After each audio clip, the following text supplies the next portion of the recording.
সবচেয়ে দুঃখজনক খবর বন্ধু, একটু মনটা দিয়ে শোনেন। আল্লাহ বলেছেন তুমি মরতেও পারবা না, বাঁচতেও পারবা না, পালাতেও পারবা না। পেটে খিদা লাগবে, অবশ্যই লাগবে রে।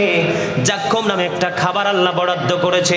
এই পলখানের জমিনে যদি একটা ফোঁটা জাক্কুম যদি ফোড়ে রে, গোটা পৃথিবীর মাটি বন্ধু বিষাক্ত হয়ে যাবে। আল্লাহর কোরআন থেকে খবর পেয়েছি, গোটা পৃথিবীর মাটি বিষাক্ত হয়ে যাবে। কিয়ামত পর্যন্ত এই খাবার, এই পৃথিবীর বুকে কোনো শস্য জন্ম হবে না। আওয়াজ তুলে বলেন না নাউজুবিল্লাহ। রে যুবকের দল, কেন বসে আছো ঘরে রে? কেন বসে আছো বন্ধু দোকানপাটে বাড়ি রাঙিনায়? জলদি চলে এসো রে, এই প্রেমময় বাগানে হতে পারে আজকের জীবনের আলোচনা তোমার হেদায়েতের জন্য যথেষ্ট। ঠিক কিনা বলেন?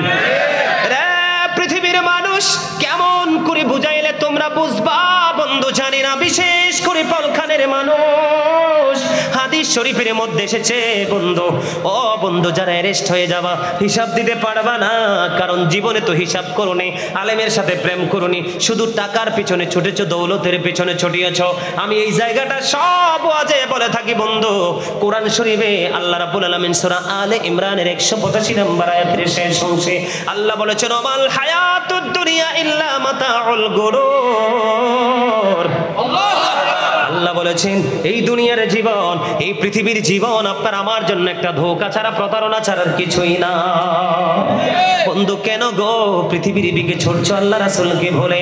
আমার নবী বলেছেন শুধু জাক্কুমে ক্ষান্ত নয়, হাদিস শরীফের মধ্যে এসেছে আমার নবী বলেছেন ওই অপরাধীদের জন্য আল্লাহ আরেকটা খাবার বরাদ্দ রেখেছে, যেটার নাম হলো তিনাতুল খাবাল। ইয়া রাসূলুল্লাহ, ইয়া হাবিবাল্লাহ, নবী নবী গো, এই তিনাতুল খাবালটা কি গো? আমার নবী বন্ধু জানিয়ে দিয়েছেন এই তিনাতুল খাবালটা আরেকটা জাহান্নামের নিংড়ানো রক্ত, পুজ অথবা ঘাম খাইতে হবে রে। ওই যে আল্লাহ আগে বলেছেন ধরবো খুবই শক্তভাবে, হিসাবও নিব বন্ধু চুকিয়ে চুকিয়ে। বাঁচতেও পারবা না, মরতেও পারবা না, পালাতেও পারবা না। এই নোংরা খাবার বন্ধু খেতে হবে। জোরে জোরে কন্যা নাউজুবিল্লাহ। আমি আপনাদেরকে বুঝাইতে চেয়েছি ঈমানদার যারা তাদের জন্য জান্নাত থেকে খাবার বরাদ্দ। সুবহানাল্লাহ। আর যারা পথভ্রষ্ট হয়ে গেছে, ঈমান নষ্ট করেছে, আমলও ভালো করে করতে পারোনি, দুনিয়ায় শুধু সুবিধার পিছনে ছুটেছো, সত্যের সন্ধান করার চেষ্টা করোনি, তোমাদের জন্য এই মেসেজটা বন্ধু। এবার আমি চলে যাব সোজাসুজি আরেকটা জায়গায়। আল্লাহ কোরআনে বলেছেন আল্লাযীনা আমানু, যারা ঈমান এনেছে, ওয়া কানু ইয়াত্তাকুন, এবং তাকওয়া অবলম্বন করেছে, লাহুমুল বুশরা, তাদের জন্য সুসংবাদ, ফিল হায়াতিদ দুনিয়া, দুনিয়ার জীবনে, ও ফিল আখিরা, এবং পরকালের জীবনে। জোরে জোরে বলুন আল্লাহু আকবার।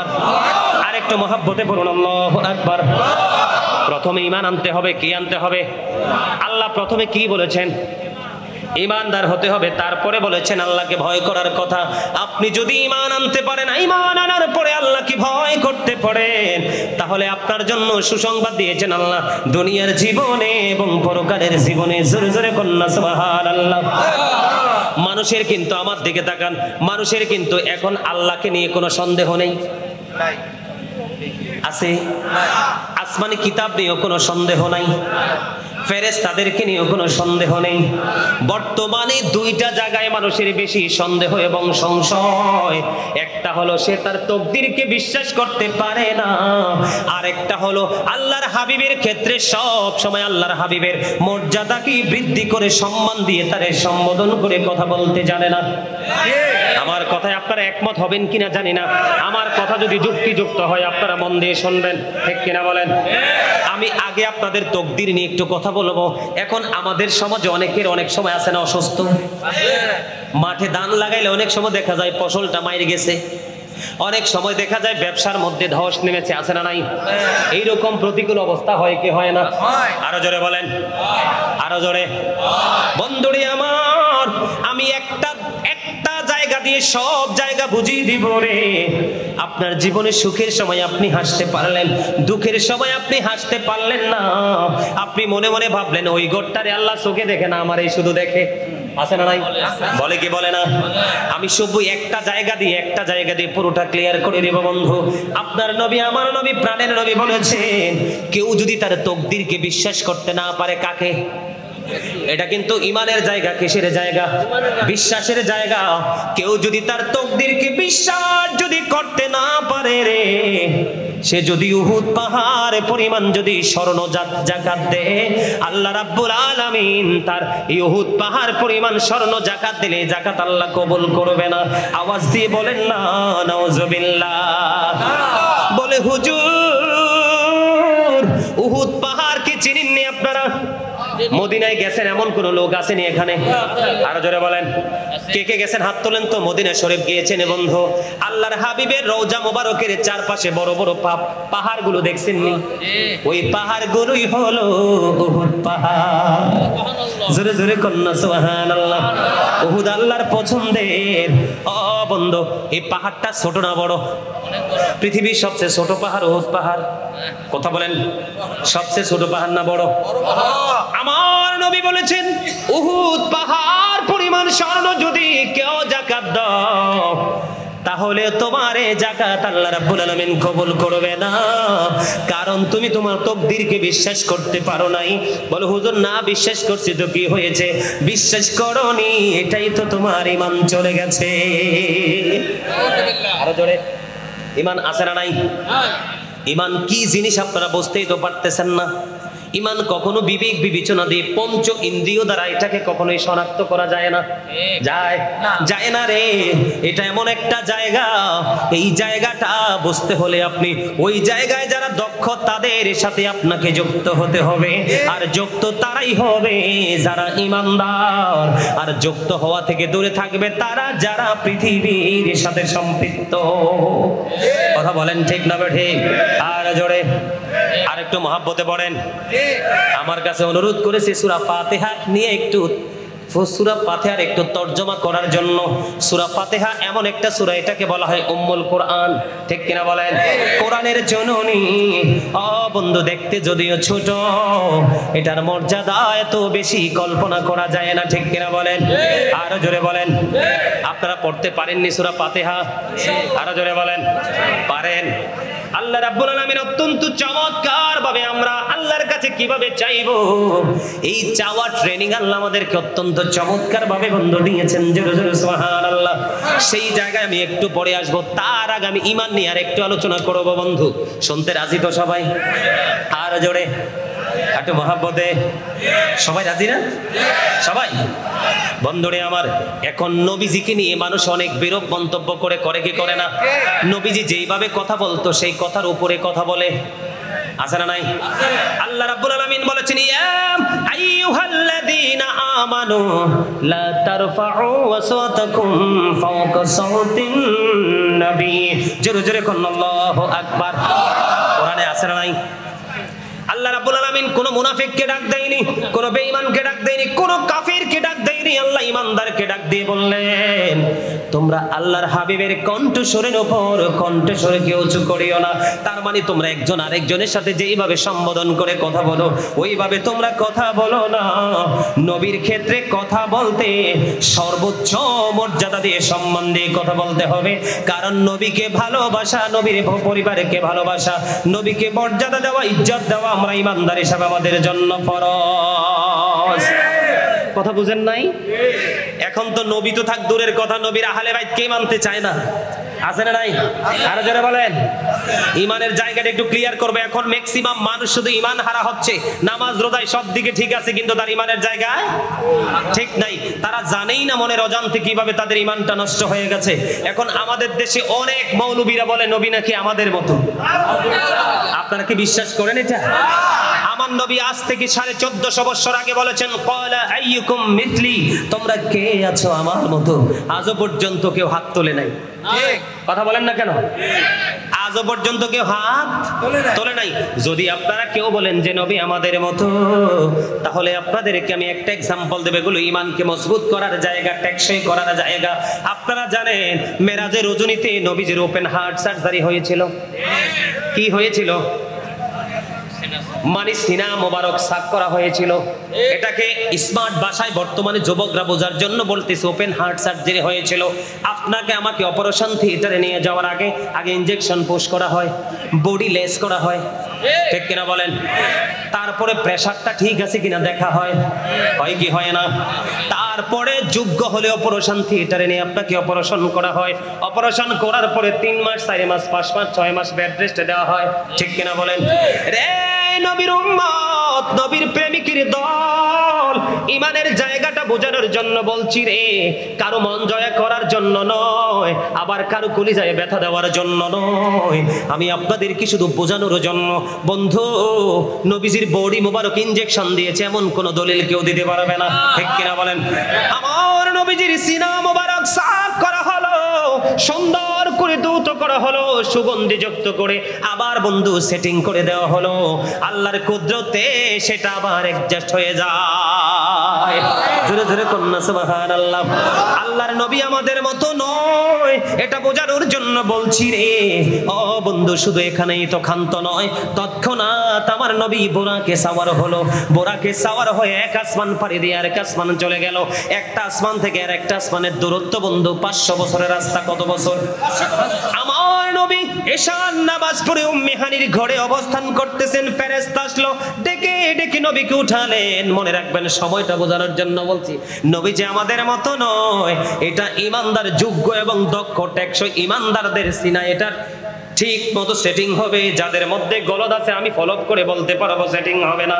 বন্ধু, তখন কি করলেন? সপ্তম আসমান ফাড়ি দিলেন, সিদরাতুল মুনতাহায় গেলেন, কথোপকথন হলো, বোরাককে আউট করে দিলেন, রফরাফের সাহায্যে রওনা দিলেন, নূরের জগৎ ফাড়ি দিলেন। এখন আপনারা বলেন, মাটি কার সাথে মিশে? মাটির সাথে। কার সাথে? মানুষ কার সাথে? হাঁস কার সাথে? মুরগি কার সাথে? মোরগের সাথে। ঠিক কিনা বলেন? এই খাল বিল উঁচু নিচের পানিগুলো নালা দিয়ে ভেজে নদীর পানির সাথে। ঠিক কিনা বলেন? বন্ধু, মুসা বলে রব্বি আরিনি, আল্লাহ বলে লাং তারানি। ঠিক কিনা বলেন? মুসা আল্লাহকে দেখতে চায়, আল্লাহ নিষেধ করে। ঠিক কিনা বলেন? আরো জোরে বলেন না। মুসা কি ছোট নবী ছিল?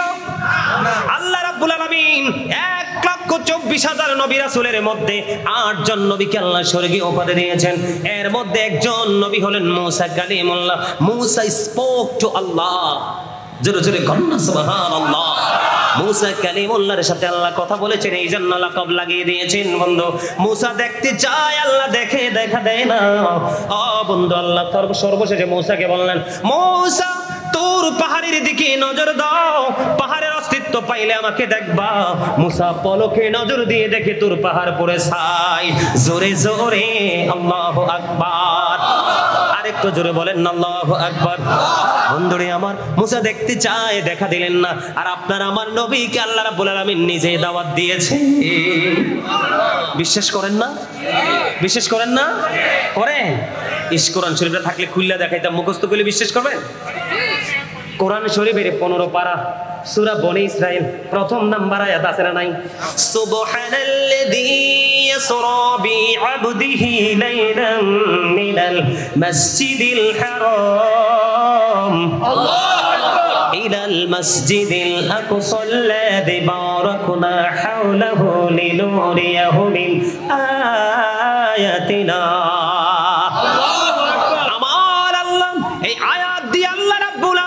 আল্লাহর হাবিবকে দাওয়াত করেছেন, ইনভাইট করেছেন আল্লাহ রাব্বুল আলামিন। আল্লাহর হাবিবকে, এটা যদিও শব্দটা রাসূলের সাথে যায় না, আপনাদের সাধারণ মানুষকে বোঝানোর জন্য বলছে। আমাদের বিভিন্ন কোম্পানিতে অডিট হয় কি হয় না? আর তো কথা বলেন না কেন? অডিট হয় না?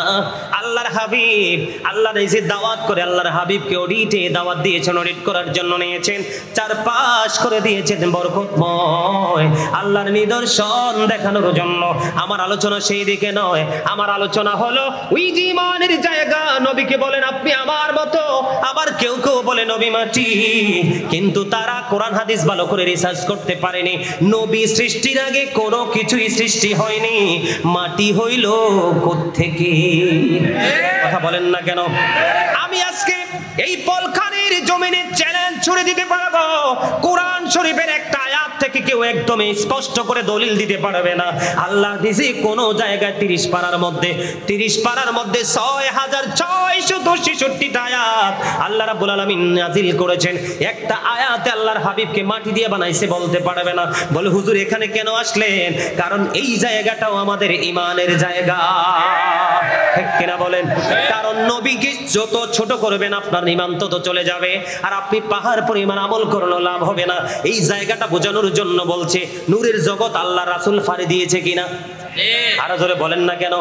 আরো জোরে বলেন। বন্ধু, নূর বললে অনেকেরই মাথা গরম হয়ে যায়।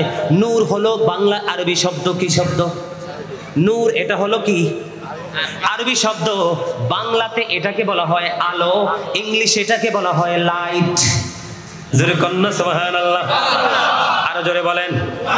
রাসূল বলতেছেন I am from the light of Allah and everything has been created from my light. আল্লাহর হাবিব বলতেছেন I am from the light of Allah, আমি আল্লাহর নূর থেকে, and everything has been created from my light, সৃষ্টির প্রত্যেকটা বস্তু আমি নবীর নূর থেকে। জোরে জোরে কন্না সুবহানাল্লাহ। আপনারা কি এটা বিশ্বাস করেন না? আচ্ছা, নবী আসার পরে কি পৃথিবী অন্ধকারাচ্ছন্ন হয়েছে না অন্ধকার দূর হয়েছে? তো অন্ধকার দূর হওয়া মানে আলো আসলে তো অন্ধকারের এমনি ভাব নাই। কথা বলেন না কেন? আলো আসলে কি আর অন্ধকার থাকে? এটাই তো নূর, এটাই তো আলো। বুঝেন না কেন? একটু গবেষণা করেন, একটু অ্যানালাইসিস করেন। কারণ নবী সম্পর্কে আপনি গবেষণা করা ছাড়া, অনেক বেশি রিসার্চ করা ছাড়া কখনো আপনি মন্তব্য করতে পারবেন না। তার কারণ হলো আল্লাহ রাব্বুল আলামিন বলেছেন there is no god but Allah, Muhammad রাসূলুল্লাহ সাল্লাল্লাহু আলাইহি সাল্লাম is the messenger of Allah. জোরে জোরে কন্না সুবহানাল্লাহ। কথা বলেন তো লা ইলাহা ইল্লাল্লাহ, there is no god but Allah, Muhammad রাসূলুল্লাহ সাল্লাল্লাহু আলাইহি সাল্লাম is the messenger of Allah. এটা পৃথিবীর কেউ যুক্ত করেনি, এটা যুক্ত হয়েছে আল্লাহর পক্ষ থেকে। ঠিক কিনা বলেন? বন্ধুরে আমার, আমি আপনাদেরকে এই জায়গাটা একটু ক্লিয়ার করতে চাই। বন্ধুরে আমার, আমার নবী নূরের জগৎ পাড়ি দিয়েছেন। যদি নূর না হতো, নূরের সাথে মিশে নূরের জগৎ পাড়ি দেওয়া সম্ভব হতো না। ঠিক কিনা বলেন? আর জোরে বলেন ঠিক না ঠিক? বন্ধুরে আমার, আমি আপনাদেরকে বলে দিতে চাই, আল্লাহর হাবিবকে নিয়ে অনেকেই অনেক ধরনের মন্তব্য করে। বন্ধু, আল্লাহর হাবিব সরকারে মদিনা তিনি কি করলেন? আল্লাহর হাবিব যখন আল্লাহর আরশে চলে গেলেন, কোথায় চলে গেলেন? পাঞ্জাবি দেখো, এই পাঞ্জাবি দেখো, পাঞ্জাবি দেখো, কই পাঞ্জাবি দেখো, মারহাবা বলেন। একটু আগে পাঞ্জাবি পরে আসছে। বন্ধুরে আমার, আমি আপনাদেরকে বুঝিয়ে দিতে চাই, আল্লাহর হাবিব দুই কাঁধের মধ্যখানে আল্লাহর হাবিব যখন আল্লাহর হাত মোবারক রাখলেন, আল্লাহর হাবিব বললেন আমার বুক পর্যন্ত সেই প্রশান্তিতে চলে আসলো। আমি আসমান জমিনের সব কিছু আমি আল্লাহ, আমি রাসূল দেখে নিয়েছি। জোরে জোরে বলেন না সুবহানাল্লাহ। আরো জোরে বলেন সুবহানাল্লাহ। এই জায়গাটা সম্পর্কে আমাদের 100% চিন্তা ভাবনা থাকতে হবে, কি হবে না? কথা বলেন। আমরা বুঝবো কি বুঝবো না? আরো জোরে বলেন। আচ্ছা, আমাদের মাঝে যখন কোনো সম্মানী ব্যক্তি আসে, আমরা তাদেরকে সম্মান দেই কি দেই না? কথা বলেন। মর্যাদা দেই কি দেই না? আমি আপনাদেরকে বলি, আমরা যখন আল্লাহর হাবিবকে দাঁড়িয়ে সালাম দেই, ইয়া নবী সালামু আলাইকা দেই কি দেই না? আরো জোরে বলেন। বন্ধু, সূরা ফাতির 9 নম্বর আয়াত আল্লাহ রাব্বুল আলামিন বলেছেন তুয়াজ্জিরহু ওয়া তুওয়াক্কিরহু। আল্লাহর হাবিব বলেছেন, আল্লাহ বলেছেন help him and respect him. তোমরা আমার হাবিবকে সাহায্য করো এবং সম্মান করো। জোরে জোরে সুবহানাল্লাহ। আল্লাহর হাবিব কি আমাদের, আপনার আমার সকলের নবী না? নবীদেরও নবী না? ইমামুল মুরসালিন না? তাইলে আল্লাহর হাবিবকে সম্মান করার দরকার আছে না নাই? আরো জোরে বলেন। এটা ঈমানি দায়িত্ব। কারণ আপনারা বলেন আল্লাহর হাবিব কি রওজা পাকে জিন্দা না মুর্দা? আরো জোরে। কে কে বিশ্বাস করেন? আল আম্বিয়াউ আহিয়াউ ফি কুবুরিহিম ইউসাল্লুন। আল্লাহর নবী রাসূলরা তারা তাদের আপন আপন রওজায় কি জিন্দা, তারা নামাজরত অবস্থায়। জোরে জোরে কোন সুবহানাল্লাহ। তারা কিরত অবস্থায়? আরো জোরে বলেন, কিরত অবস্থায়? নামাজরত অবস্থায়। কিন্তু হতে পারে, তাহলে ওই ব্যক্তির জন্য আল্লাহ পাওয়া একেবারে ইজি। ঠিক। আপনারা কি আমার কথা বুঝেন নাই? আমি কিন্তু একটা হাদিস শরীফও এখনো বলি নাই, সবগুলো কোরআন থেকে বলেছি। সবগুলো আমি হাদিস শরীফের কাছে পড়ে যাব। সম্মানিত উপস্থিতি, আমি আপনাদেরকে বলি, আপনারা যে সন্তান জন্ম দিয়েছেন, আপনাদের দায়িত্ব কি জানেন? সন্তানকে ভালো ভালো জামা কিনে দেয়া নয়, সন্তানকে ভালো ভালো সুস্বাদু খাবার খাওয়া নয়, সন্তানের জন্য বিঘায় বিঘায় জমি, সুন্দর বাড়ি, সুন্দর গাড়ি, অর্থ উপার্জন করে আপনি সন্তানের জন্য রেখে যাওয়া, এটা আপনার কাজ নয়। কোরআন শরীফ আমার সামনে নিয়ে আসেন, কোরআন শরীফের 19 পারা সূরা শুআরা 88 নম্বর আয়াত আল্লাহ রাব্বুল আলামিন একবার স্পষ্ট করে বলে দিয়েছেন, ইয়াউমা লা ইয়ানফাউ মালু ওয়ালা বানুন।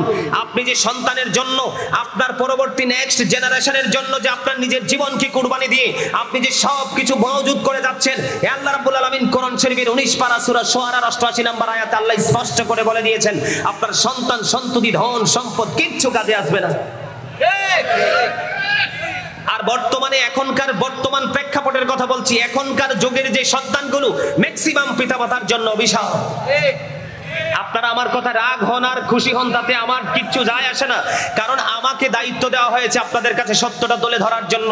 আল্লাহর হাবিব বলেছেন, আদিবু আওলাদাকুম আলা সালাতি হিসালিন হুব্বি নাবিকুম ওয়া হুব্বি আহলি বাইতিহি ওয়া আলা কিরাতিল কুরআন। আল্লাহ রাসূল বলেছেন, তোমরা তোমাদের সন্তানদেরকে 3টি বিষয় শিক্ষা দাও। কয়টি বিষয়? আর জোরে বলেন, কয়টি বিষয়? 3টি বিষয় তোমরা শিক্ষা দাও। এর মধ্যে ফার্স্ট কোনটা? হুব্বি নাবিকুম, teach the love of the prophet, নবীর প্রেম শিখাও। 2 নাম্বার হলো ওয়াহব্বি আহলে বাইতিহি, টিচ ফ্যামিলি লাভ, নবীর পরিবারের ভালোবাসা শিখাও। 3 নম্বরে থার্ড বলা হয়েছে আলা কিরাতিল Quran, learn to recite the holy Quran. তোমরা তোমাদের সন্তানদেরকে কোরআন তেলাওয়াত শিখাও। কয়টা বাবা হাত তুলতে পারবেন যে আপনি আপনার সন্তানকে নবীর প্রেম শিখিয়েছেন? কয়টা বাবা হাত তুলতে পারবেন যে আপনি আপনার পরিবারকে, আপনার সন্তানকে রাসূলের পরিবার আহলে বাইতের ভালোবাসা শিখিয়েছেন? হাত তুলতে পারবেন? মারহাবা, you are great my dear younger brother. আলহামদুলিল্লাহ, তোমার কথা যেন সত্যি হয়, আল্লাহ যেন কবুল করেন। সকলে বলেন আমিন। আরো জোরে বলেন আমিন। আমি তার সাহসিকতাকে পছন্দ করেছি। এত মানুষের ভাবে, এত মানুষের মাঝে সে হাত তুলেছে, এটাই হলো ব্যতিক্রম কোনো কিছু, যেটাকে বলা হয় ডিফারেন্ট। সম্মানিত উপস্থিতি, এই জন্য বলছি, এখন আপনার সন্তানকে মানুষের মতো মানুষ বানাতে হলে, যদি সুশিক্ষায় শিক্ষিত করতে চান, অবশ্যই আপনাকে টিচিং প্রফেশন খুঁজতে হবে, মাদ্রাসা খুঁজতে হবে না, স্কুল কলেজ ইউনিভার্সিটি খুঁজতে হবে না। কথা বলেন না কেন? জিকির মানি তো বুঝে নাই, জিকির মানি তো আপনারা বোঝেন নাই। জিকির মানি হলো সুবহানাল্লাহ বলা, আলহামদুলিল্লাহ বলা, আল্লাহু আকবার বলা, লা ইলাহা ইল্লাল্লাহ বলা, কাউকে সৎ কাজের জন্য ডাকা, কাউকে অসৎ কাজের জন্য বারণ করা, এটাই তো আল্লাহর জিকির। জিকিরের মূল অর্থ হলো স্মরণ করা। কি করা? স্মরণ করা। আরো জোরে বলেন, কি করা? আরো জোরে। আপনাদেরকে হিসাব দিতে হবে তো, আপনাদেরকে হিসাব দিতে হবে। কি মনে করেছেন পার পেয়ে যাবেন? এই পৃথিবীতে একজন পাওয়ারফুল পারসন যখন আপনি পান, তার সংস্পর্শে থেকে আপনি অনেক অপরাধ করেন, এবং ওই ব্যক্তিটাকে অপরাধ করার জন্য আপনি সহযোগিতা করেন। করেন কি করেন না? আরো জোরে বলেন, করেন কি করেন না? আল্লাহর হাবিব স্পষ্ট করে বলে দিয়েছেন, তুমি জানো একজন মানুষ অন্যায় করতেছে, অপরাধ করতেছে, এগুলো কিন্তু আমলের কথা। কিসের কথা? আমলের কথা। অন্যায় করতেছে, অপরাধ করতেছে, জুলুম করতেছে, ব্যভিচার করতেছে, তুমি কিন্তু তার কাছ থেকে 500 টাকা পাচ্ছ, বাজারের দিন 1 ব্যাগ বাজার পাচ্ছ, গরুর গোশত পাচ্ছ, তোমার মানে সময় সাপেক্ষে যেই সুবিধাগুলো সেটা পাচ্ছ, তুমি তাকে সাপোর্ট দিয়ে যাচ্ছ। আল্লাহর হাবিব একবার স্পষ্ট করে বলে দিয়েছেন, তুমি জেনে বুঝে সুস্থ মস্তিষ্কে যদি কোনো অপরাধকে তুমি সাপোর্ট দিয়ে থাকো, আল্লাহ রাসূল বলেছেন সেই ব্যক্তি সাথে সাথে মুসলমান থেকে খারিজ হয়ে গেল, সে আর মুসলমান থাকে না। জোরে বলেন নাউজুবিল্লাহ। সম্মানিত উপস্থিতি, আরো জোরে বলেন নাউজুবিল্লাহ। আমি যেটা বলতে চেয়েছিলাম, আল্লাহ রাব্বুল আলামিন বলেছেন, ইয়া আইয়ুহাল্লাযীনা আমানু, হে ঈমানদারগণ, আতিউল্লাহ, তোমরা আল্লাহর কি করো? অনুগত করো। ওয়া আতিউ রাসূল, রাসূলের অনুগত করো। ওয়া উলিল আমরি মিনকুম, তোমাদের মধ্যকার যে উলিল আমর গুলো আছে এদের অনুগত করো। উলিল আমর দ্বারা কি বোঝায়? হক্কানি আলেমদেরকে বুঝায়, হক্কানি আল্লাহর ওলিদেরকে বুঝায়। আলেমরা বুঝবে সেই অর্থ, আপনারা বুঝবেন না। তাহলে কেন বলে হুজুর কেন যেতে হবে আলেমদের কাছে? কারণ তার কাছে গেলেই তো আপনি আল্লাহ এবং আল্লাহর হাবিবকে পাওয়ার সকল রাস্তা আপনি পাবেন, অন্যথায় কিন্তু এই রাস্তা খুঁজে বের করা আপনার জন্য সম্ভব না। নামাজ পড়লে, নামাজ প্যারাডাইস অফ দ্য কি, নামাজ জান্নাতের চাবি। এইটা কোত্থেকে শুনছেন? আলেমদের মুখ থেকে। কার কাছ থেকে? as-salatu mi'rajul mu'minin, নামাজ হচ্ছে মুমিনদের জন্য মেরাজ। এটা কার কাছ থেকে শুনছেন? আলেমদের কাছ থেকে শুনেছেন। সূরা আনকাবুতে আল্লাহ বলেছেন ইন্নাস সালাতা তানহা আনিল ফাহশাই ওয়াল মুনকার। এই শব্দটা, এই ল্যাঙ্গুয়েজটা, এই সেন্টেন্সটা, এই বাক্যটা কার কাছ থেকে শুনছেন?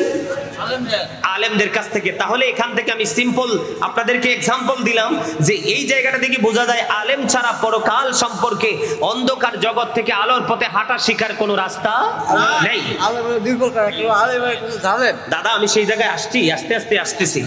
আমি দাদা একটা কথা বলছে, আলেম দুই প্রকার না। আলেম বর্তমানে কিয়ামতের আগ পর্যন্ত 73 কাতার হবে আলেম। কয় কাতার হবে? আলেম 73 কাতার হবে। 73টা দলের নেতৃত্ব দিবে আলেম। আমার দাদা বলছে দুইটা, ইনি নেগেটিভ এন্ড পজিটিভ, উনি দুইটা বলেছেন। উনি ডাইন এবং বাম করেছেন। উনি একদম সরল ভাষায় বলেছেন। আমরা আমাদের ভাষায় বলি মোটামুটি দল হবে কয়টা? 3টা। আলেমদের দল হবে কয়টা?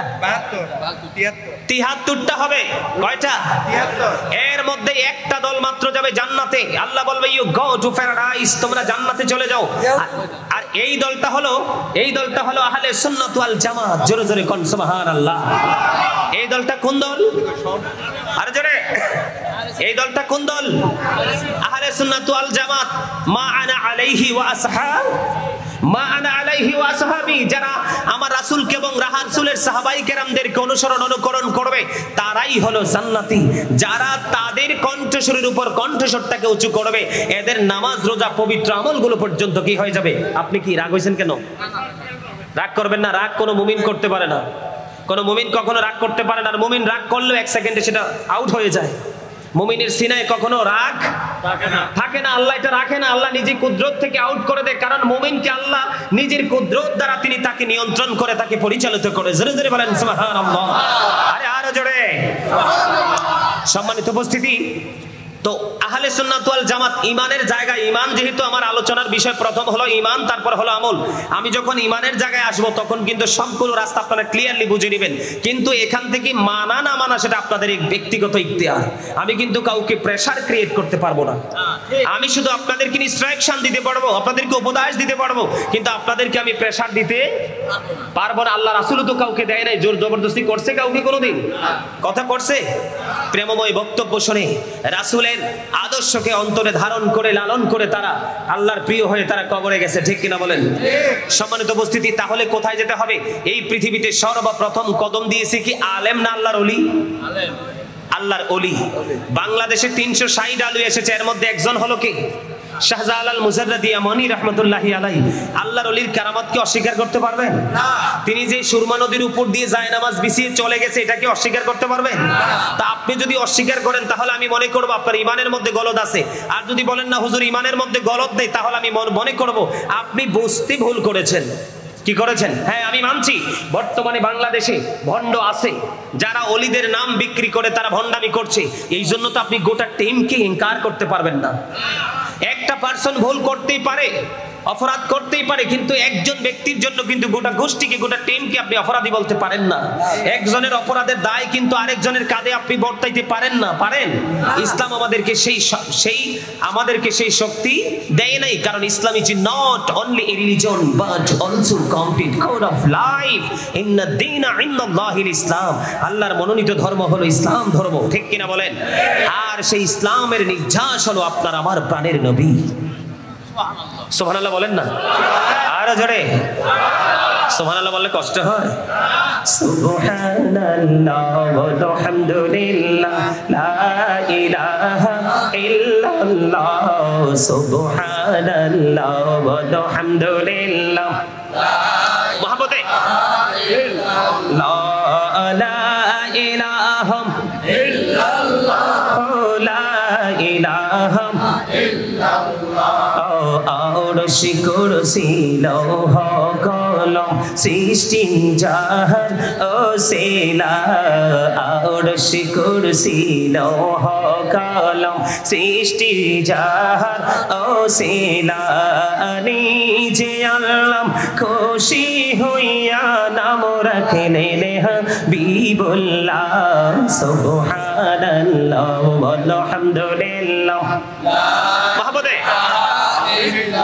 লা সুবহানাল্লাহ ওয়ালহামদুলিল্লাহ লা ইলাহা ইল্লাল্লাহ লা ইলাহা ইল্লাল্লাহ লা ইলাহা ইল্লাল্লাহ নামের সাথে নাম মিশাইয়া যারে আল্লাহ পাঠাইলা নামের সাথে নাম মিশাইয়া যারে আল্লাহ পাঠাইলা নিজে আল্লাহ দোস্ত বলে তাহার প্রেমে মজিলা সুবহানাল্লাহ ওয়ালহামদুলিল্লাহ লা